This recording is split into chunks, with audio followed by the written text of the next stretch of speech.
Mm. I don't know if you were with us for the lecture, but it was amazing. As usual, the stars are back in my kitchen window. Well, they never did leave. How do I know they never left? Because you know where they are in the sky. You know there are stars in the sky. You know there are stars in the sky. We know they are. We're not hoping for them. Even on the brightest of days, we know there are stars in the sky. We know that we are in winter at the moment. We know this. And when you know it, it's just meh. You know it and we take it for granted because we know it. But can we tell the difference between knowing something and hoping for something? Can you tell the difference? Can you see the difference? Can you feel the difference between when you know something versus when you're just hoping for it? This is the question. Pay attention to how you feel, and you will be able to tell the difference between knowing and hoping. When you know something, depending on what it is that you know, it is accompanied by a sensation. When you know something, it is accompanied by a sensation, a sense of peace of mind. Now, whether you know, is it true? Is it not true? As long as you know, you'll be able to tell the difference. Hoping for something, there is an unease, there's an agitation, a restlessness.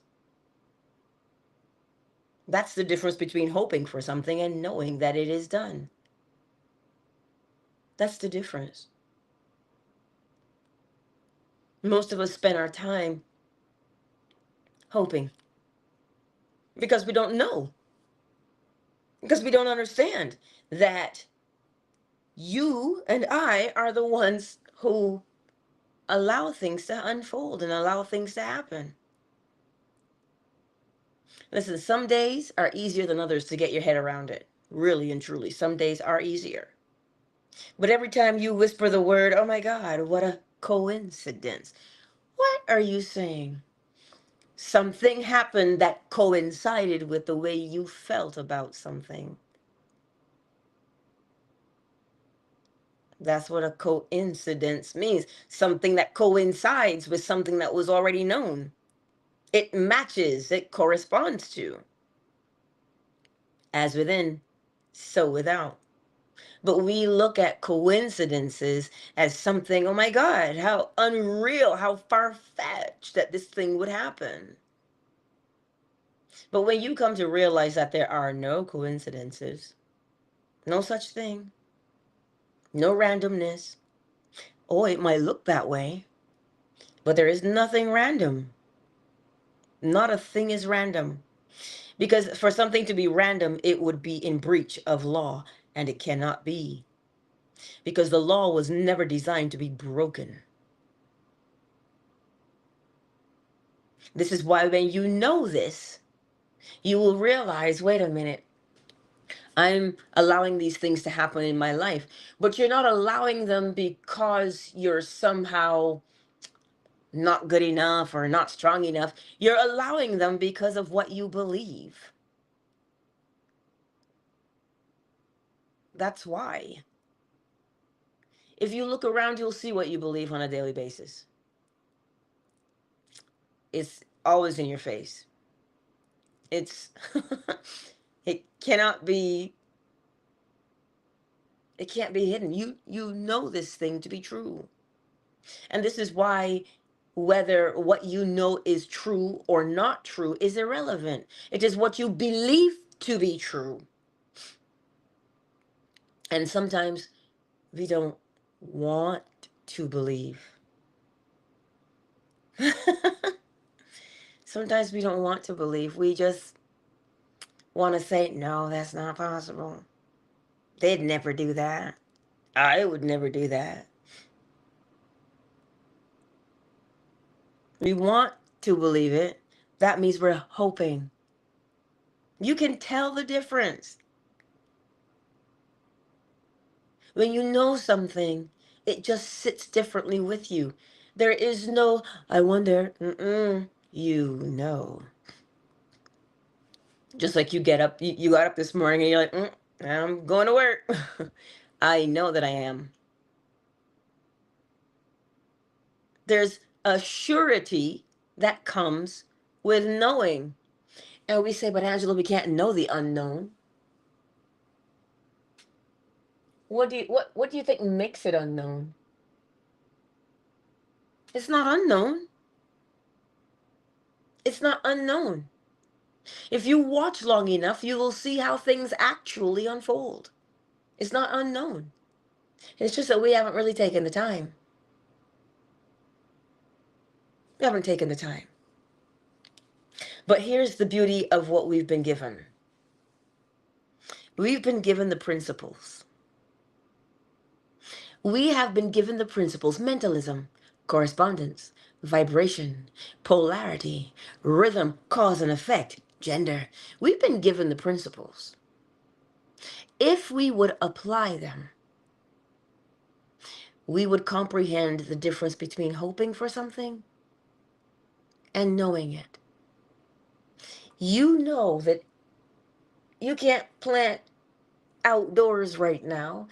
You could hope all you want to plant outdoors right now if you are in the northern hemisphere. My backyard, I can't even see my grass. It is covered in snow. I shall not be planting anything, neither will anybody else outdoors. Now you say, but Angela, I have a greenhouse. Your greenhouse has a barrier between where? The outdoors and what you have planted. And you have to do something to your greenhouse to make it functional, because you cannot plant outdoors at this time of year. We know this to be fact. The same way you can get up and look in the mirror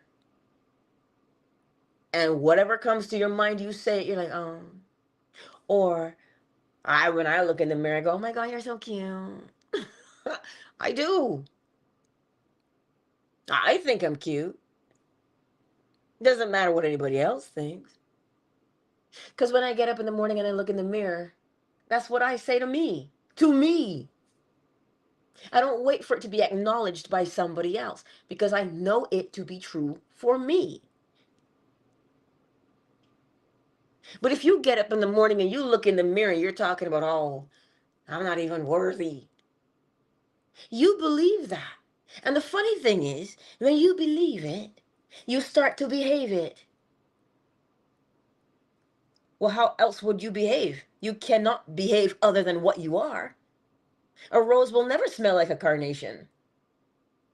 It cannot, because it is not a rose. It is a carnation. As within, so without. So perhaps we need to get our minds around what we call child's play, imagination. Oh, where's that poem? The last lines of the poem. Imagination. Some call it imagination and some call it God. This is what it is. You know that if you hear that thing in the back of your head that says, wait, go left, and you go left, you will say, whew, I'm glad I listened. You also know that voice that tells you, stay, and you go. And what do you say? Ah, I should have stayed. You know that voice in the back of your head. You know it. You're not hoping that it's telling you the truth. You know that it is, because it feels a different way. It feels a different way to you when you know it versus when you are unsure. So then the secret would be to become sure. But how does one become sure?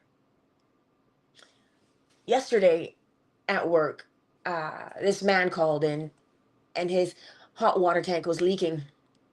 And I said to him, well, normally when a hot water tank leaks, it needs to be replaced because it should not be leaking. And it doesn't just leak, like something had to have given way for it to leak. And some of those parts on the inside are irreparable. You can't repair them. You have to do the whole kit again.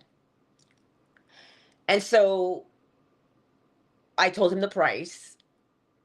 And he says to me, but my neighbor paid ... And I'm like, yeah, but you don't know what your neighbor has. The present furnace you have is a direct vent. High efficiency. You can't just put anything in there. You crazy? You want problems. And so my supervisor whispered to me, he's going to be a problem. He's not going to want to pay. So we're going to get a credit card up front. And I was like, well, how do you know this? Sure enough, they call back. We want a discount, blah, blah, blah, blah, blah. And so after I hung up the phone, my supervisor said to me, I know what I know. I've been in this business long enough to know who will give you trouble and who won't. Who will be entitled and who won't be, just by having one sentence of a conversation with them. And I said, how do you know? He goes, you see the pattern over time. The same thing over time. He's like, I know what I know. Now, I told you that to say this. That is how we know. We know because of the experiences that we've had. But here's the thing. You can only know regarding the experience that you have. So if you want to know something different, you have to start seeing something different. He says to me, you're too trusting. You want to be kind to everybody, but you've got to be firm with people and tell them no. He's like, you will learn it over time. The longer you do this job, you will learn it. To not haggle. Your price is your price. And I felt like, oh, I'm so soft. That's what I felt about myself. Like I was too soft. When in actuality, it only appears that I am soft because this is the beginning. So to learn what you're doing, you've got to practice it. This is what I'm trying to tell you. It comes with practice. Whether it is in your job, whether it is with driving, whether it is with cooking, every single thing comes with practice. The way you feel about yourself also comes with practice. It comes with practice. When you say, I feel, ... and you look out into the world and it mirrors back to you or echoes back to you what you feel. Well, you can only say, wow, I'm not a liar. That's how I feel. You're always honest with yourself, whether you know it or not. You are always honest with yourself. You can't not be honest with yourself. It doesn't allow for it. That's why pretending is futile. Acknowledge. Acknowledge. Don't pretend that it isn't there. Acknowledge that it is. And recognize that what you know now is what you've learned because you've had years of practice.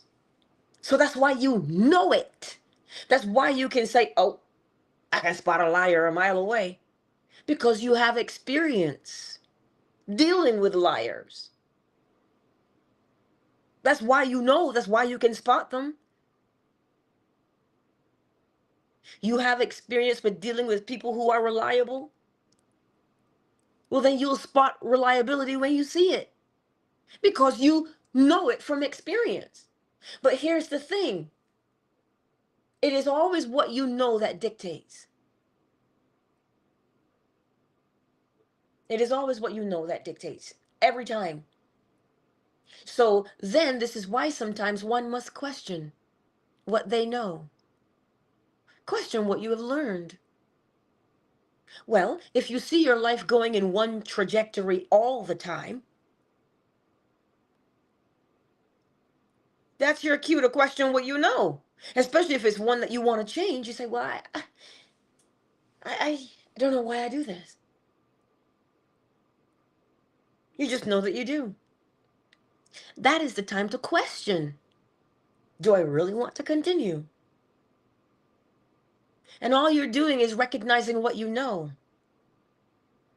So when you recognize what you know, you will decide what you want to become instead of hoping. You can't hope to become it. You have to become it. It's a different attitude. It feels different, is what I'm trying to convey to you. So when you say, oh, I really want this to happen, I feel people are going to judge me, I feel people are going to laugh at me, I really want this to happen in my life, you are hoping. But when you know that, wait, I just have to experience in imagination what I want to do in reality. But some of us say, I don't know that that is true.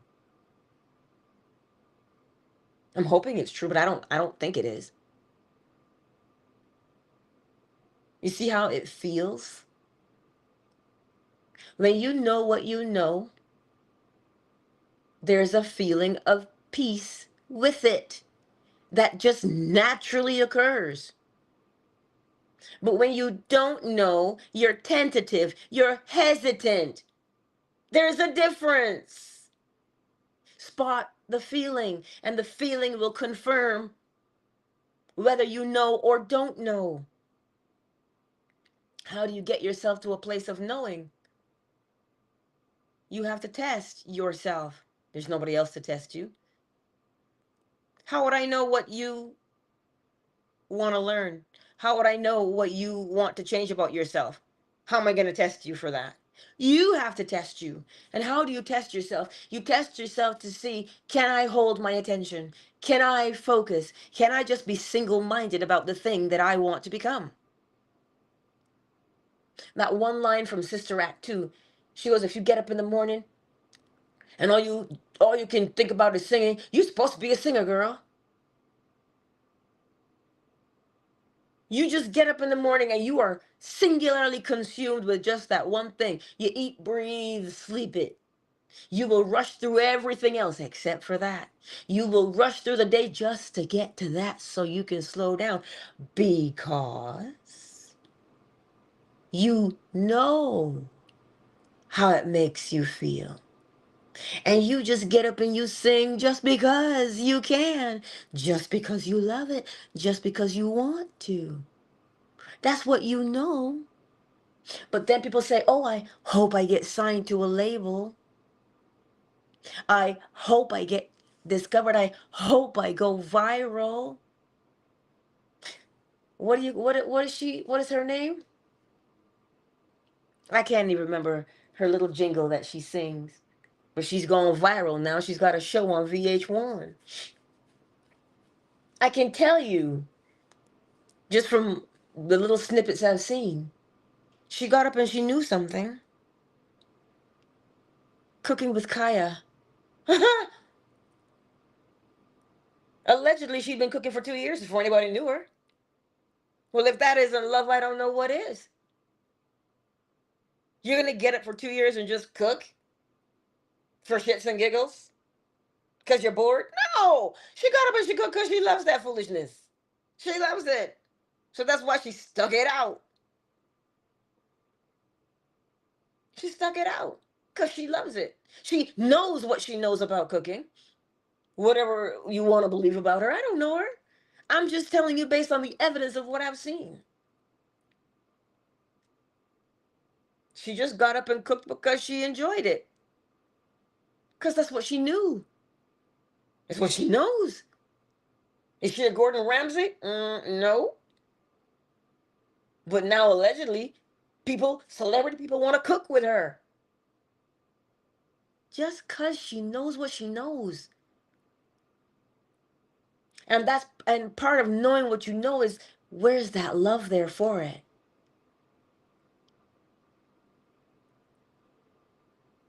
So you get up and you do what you know. And some would say, yeah, but if it's not paying off, what good is it? You think Michelangelo thought about things paying off? I mean, he couldn't even outlive his creation in marble. Hello? You think he cared? He just knew what he knew. I got to get up and do something. I got to get up and create a masterpiece today. It's a masterpiece for him. And that's what he knew. So, what do you know today? It drives you to singularly focus on it. That's what it does. That thing that you know, it just drives you. And in that driving, there is peace. That's how you recognize the difference between hoping for something to happen and change in your life and knowing that change is inevitable, but the change will follow my direction. If I say I want to change in this area of my life, I just assume this attitude of this area and I must change. I don't have a choice but to change. I choose what I want to become. Some of us know it and some of us are hoping that it is true. But to stop hoping, you've got to apply. You've got to test it. And that's how you will go from hoping to knowing. You test it. Okay, what do I love so much that it holds my attention all day, every day? You think you have to go looking? No, it's right there. Ask yourself, what are you suppressing all the time? You got to understand the thing that you love that way. It brings life to you and everybody else around it. Because that's what it does naturally. That's just what it does naturally. Right? So this beautiful Thursday, are you hoping or do you know? Well, Angela, I still don't get the difference. Are you hoping for a new job? Oh, I'm gonna just pass out resumes wherever, man. I'm willing to take anything right now. Or do you know that if you define your job and what it would feel like to have that job, do you know you'll be led? Well, how? You will get an idea. Go here. You will hear an idea. Go there. Call this person. Because you've put yourself in the direction of knowing that as long as I know and I confirm what I know, you don't have to force your confirmation. When you know it, you'll feel it. Because the body tells you. You ever walked into a place and the hairs on the back of your head stood up, but that room was empty, ain't nobody in it? But your body says, this space is already occupied. Your eyes can't see it, but your body says this space is already occupied. What do? You don't see it, but you hightail it out of there. You go, that's not for me. And people looking at you like you crazy, but they don't feel what you feel. Oh, Angela, but what if I'm paranoid? What is the difference between knowing? Knowing brings a sense of peace. Paranoia does not bring peace. It brings agitation. Oh my God, oh my God. Bite your nails, you're shaking. Huh? What if? Then you know it is always accompanied by a state of peacefulness. It is called rest. That's why when you are unsure of something or hoping for something, there is unrest. That's the difference between knowing and hoping. And so you practice what you know. You know the principles, practice them. I told you, one of them will jump out at you. Run with that one. Because that's clearly your personality, the one that jumps out at you the most. Cause and effect will start there. You know that every cause has its effect and every effect its cause. You know this. You put water in the freezer, the effect is ice. Cause and effect. You put that ice in the pan and turn the pan on. Oh, we have water again. You know this. Cause and effect. So you practice. What effect do I want? See the effect, and the cause will appear for you, because the cause and the effect are always together. There's no waiting in between for them. You know what, we have a phrase for it in the world today. If you got children in the space, it's called figure around, find out. Eh? That's cause and effect, but we call it something else because we're trying to be hip. You figure around, you find out. That is cause and effect. And you just know it, don't you? So spot the difference between knowing and hoping. And so practice what it is that you know. Practice the principles. I know that if I do this, this is going to happen. Well, I might not see it yet, but I know.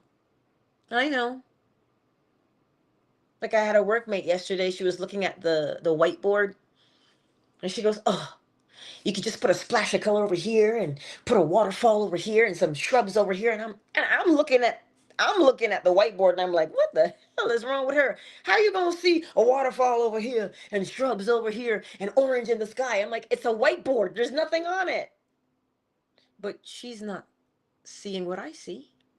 She knows that when she looks at a canvas, it comes to life for her. I look at a canvas and I think, "Oh wow, glad I don't have to paint." Huh? I don't know how to paint.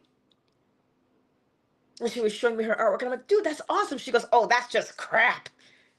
I have way better stuff." Ow. She knows. So anyway, I just wanted to remind you of the differences between knowing something and hoping for it. There are two different sensations in the body. Knowing is accompanied by peace, relaxation, ease. Even if you sprinkle in the excitement about what you know, it is still from a place of peace. Because that level of excitement is different from the excitement of anxiety or unrest. They are different in their expressions. And the only way to know is to feel it. So pay attention. When you start, quote unquote, praying, what is the sensation that it is accompanied with or accompanied by? That sensation that it is accompanied with or by is going to tell you if that prayer has been successful or not.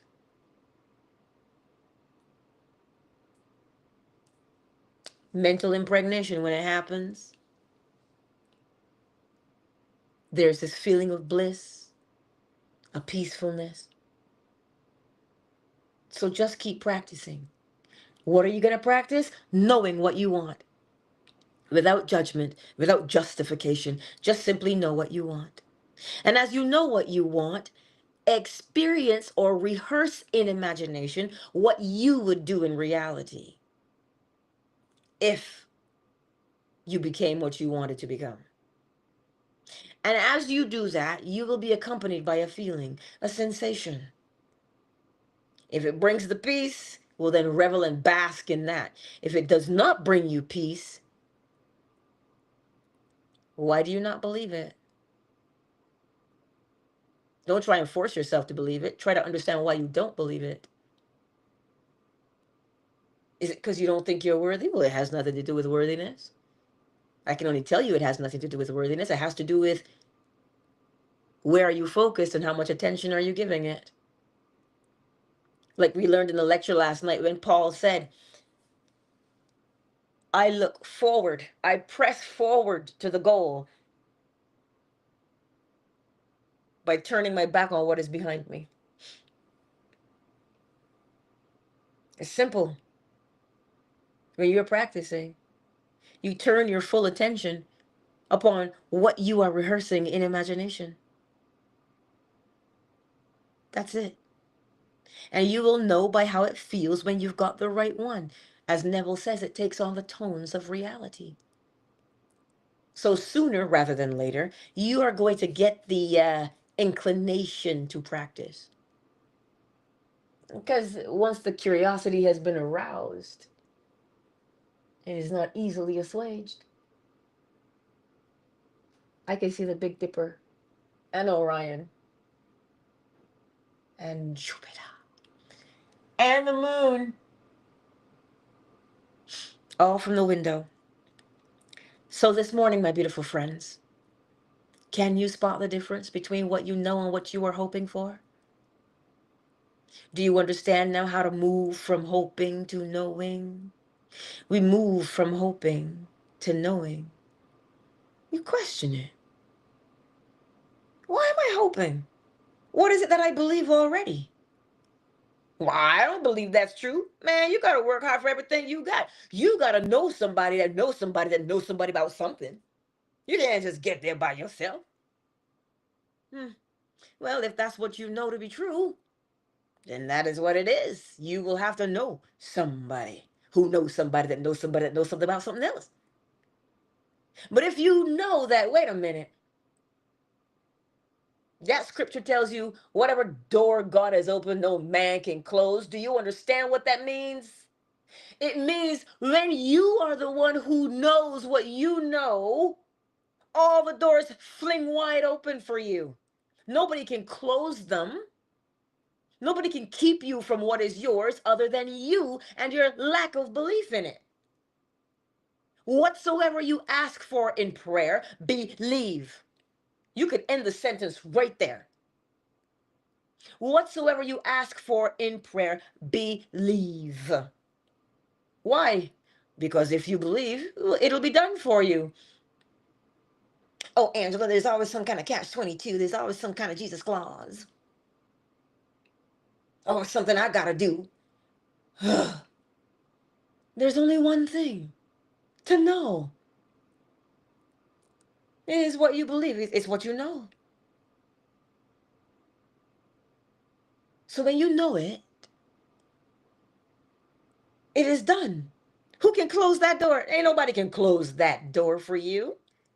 You close it if you want to. That's what scripture says. I lay my life down and I pick it up. Nobody can take it from me. That's what it says. That's what it means. That it is up to you to decide. But what if you don't believe that? Well, what do you believe instead? Ask that question. What do I believe instead of that? Why is that so far-fetched that I'm the one driving my life? Why is that far-fetched? And you'll get the answer. Because we've spent our whole lives hearing and hearing and hearing. But because we heard it doesn't make it true. But once you believe it, it is true. Once you believe it, it is true. And that knowing is accompanied by a sensation of peace of mind, surety of self, a quiet joy, if you will. Because you know what you know. You know what you know. But when you don't know, there's worry, there's agitation, there's fretting, there's anxiety. Spot the difference. And once you spotted the difference, that is 98% of the work. The other 2% is to stay over there where you now know something different and practice that. That's the 2% of the work that you got to do. Because if you don't see the problem, there's not a problem to fix. But once you see it, you can't unsee it. Once you see it, you say, I know what I got to do now. Keep my attention over here until this now becomes true to me. Anyway, I think you get it. Let me take a quick moment to say hello to everyone.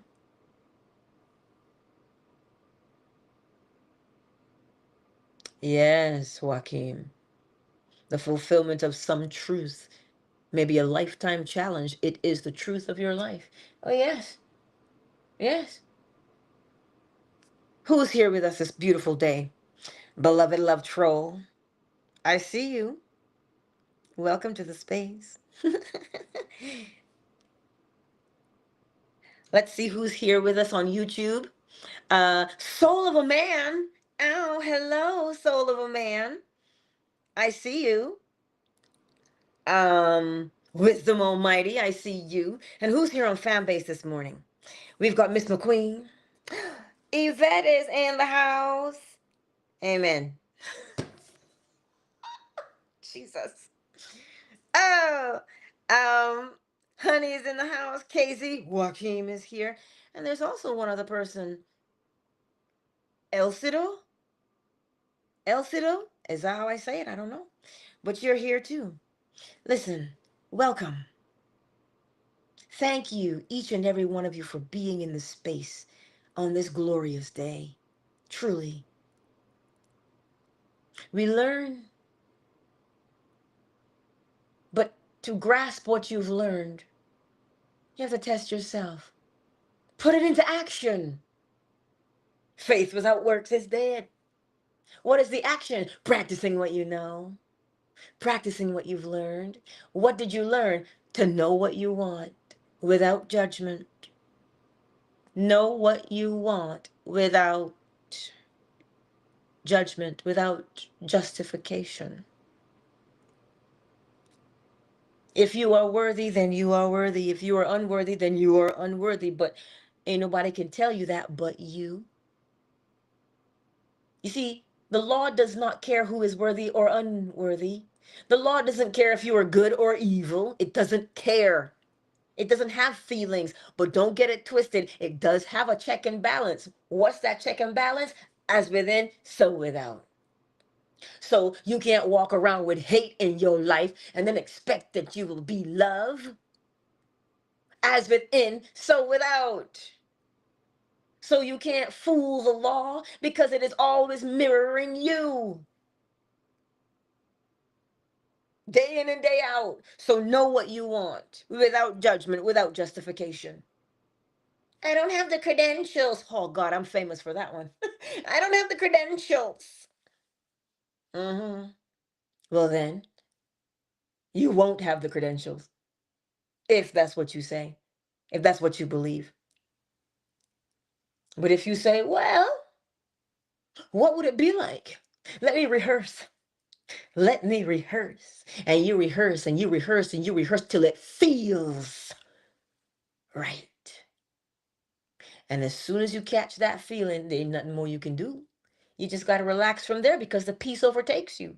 And once that peace overtakes you, you know what happens? Ah, you get the experience. And it could come in the form of, well, I know you don't have the credentials per se, but you have this attitude that is teachable. So here's the deal we're willing to make with you. You work for and with us, and we'll get your credentials. We'll put you through whatever programs and pay for it that you need because we believe in you that much. What doors God has opened, which is your imagination, ain't no mere man can close. You're the only one who can open or close any doors. Anything is possible. All things are possible. To them that do what? Believe. Yeah. Anyhow, look at the moon. Hey, sweetness. Ow. Let's get the morning chime, the daytime chime. I don't know that the rooster will sing because he was singing at 4:25 this morning. Shoot, he might be tired, taking his nap so he can start up again. Yeah, he was singing real early, and I was singing right along with him. So let's get the chime. And when you hear the chime this morning, remember the process that you and I are already living by, that we can only live by. We always know what we want. Even when you say, I don't want that, you know you don't want that. You know what you want, and it ain't that. We always know what we want. We always know exactly what we want. And when you know what you want, rehearse in imagination what you would experience in reality. And when you experience it in your imagination, when you feel it, well, then you just bask in the afterglow of it. Because you will be accompanied by peace and tranquility and a thrill of, ooh, I did it. And you'll pull a Brooke Benton and say, it's just a matter of time, right? And you'll be A-okay. And you're not worrying. You're going about living your life. You're not even checking the clock. You're not even asking, are we there yet? Is it here now? You're not even asking that because you're too busy. You're too busy living it up. And then you come across it and you say, oh, snap. That was real fast. Because time flies when you're having fun. But the moment you sit there and you mope and you whine and you beg and you plead, or you slow things down because it feels like you're waiting, isn't it? Watch pot never boils. So anywho, you know I love you. So step one, know what you want. Step two, rehearse in imagination what you would experience in reality and capture the feeling. Step three, immerse yourself in the feeling until it feels natural to you. And once it feels natural to you, get up and go live. There's nothing more. Listen, once the sperm has fertilized the egg and the egg has taken root and implanted itself in the uterus, what else is there for you to do? But start buying baby clothes and getting that baby room ready. There's nothing else for you to do, which is called living after impregnation. There's nothing left to do but live. You can't make the baby grow faster or slower. Nothing you can do other than to get the seed planted. Knowing what you want, feeling it, and basking in the feeling of it until you feel that peace of what? Mental impregnation. Let me get this chime. Which one? You.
Countdown initiated.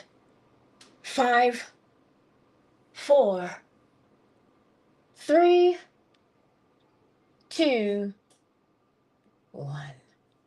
Thank you all for being here on this glorious Thursday, and you know I will see you tonight. We are reading chapter, 7? The Power of Awareness, chapter 7. I think that's where we're starting tonight.